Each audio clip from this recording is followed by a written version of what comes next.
Swimming World TV here with Jay Fitzgerald of Pine Crest Swimming. Jay, you've been with Pinecrest for 19 years, so you are one of the veterans on the pool deck.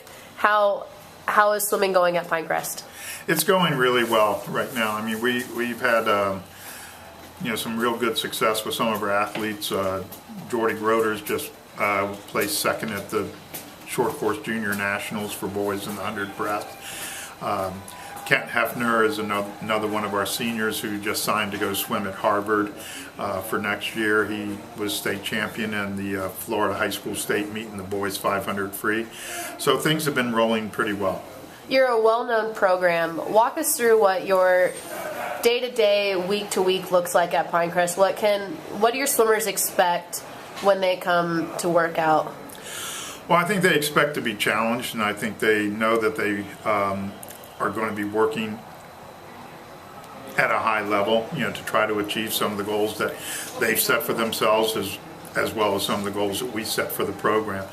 And Coach Mariusz Podkaszelny, who's been with me a long time and is a outstanding, young coach, is really doing a great job on helping develop the athletes and moving them forward. And so Mariusz and I work together very closely on things, and he's doing a great job of bringing up the younger people and helping them get ready for the challenges that they're going to face. But I think the athletes know that we're going to do things centered around basically the 400 IM, and we have still a pretty fundamental distance group, but we still put out good sprinters too. Marta Chelsea was state champion in the 100 free her first year in 9th grade, and she scored very well at short course juniors and went 22.7. So she's done very well. Jessica Nava, one of the girls that Mariusz is coaching, is right now ranked number 1, 13-year-old girl in the 100 fly in the country, I believe. So we got some young people doing extremely well, and they're very excited, and I think Mariusz does an outstanding job of preparing them and getting them ready for this level. So it sounds like you're focused on endurance and versatility, keeping the athletes well-rounded to really be able to do it all when they can do a 400 IM. What types of sets does that mean you tend to do in practice on a regular basis?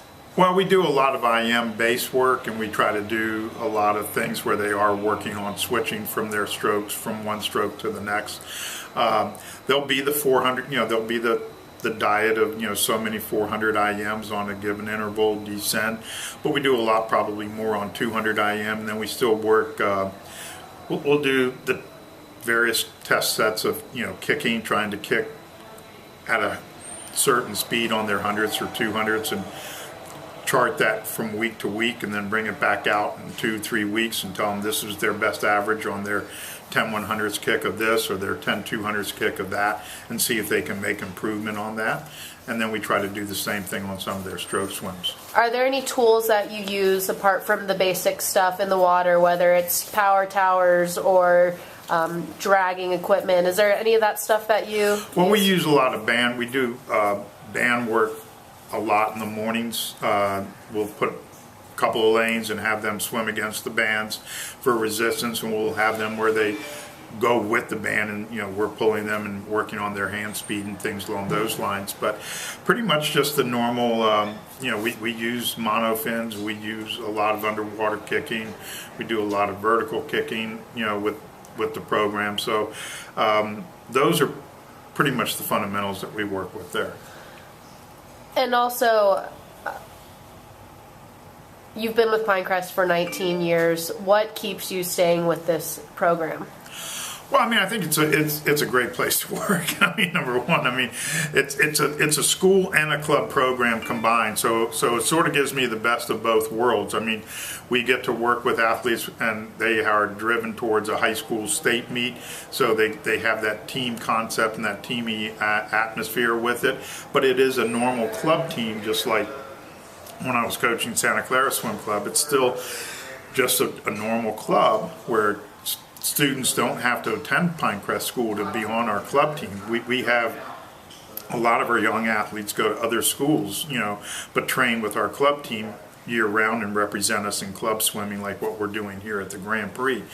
So it's a combination. You kind of get the best of both worlds. You get You get the kids that actually go to school with you and train with you year round, as well as some of the best athletes in the community that come into the program and train. And the school provides a good training environment. We're in South Florida. The weather's usually extremely good. It's a lot better than what a lot of other people are experiencing right now.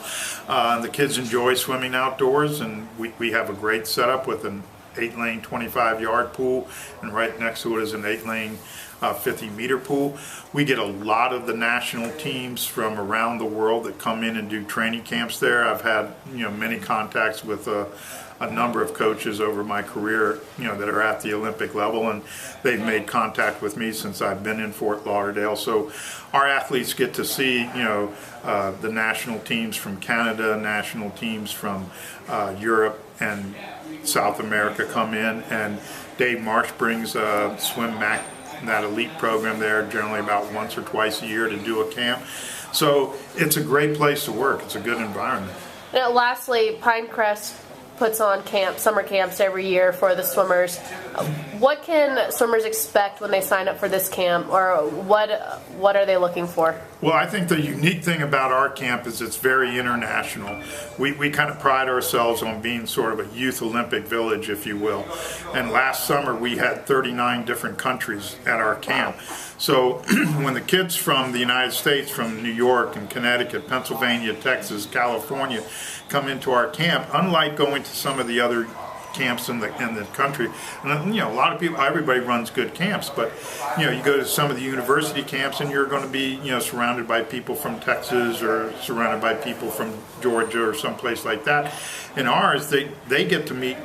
We have kids from Russia, England, France, Spain, Hungary, Argentina, Brazil, Colombia, Venezuela. Year after year after year, we get athletes from Hong Kong, from Korea.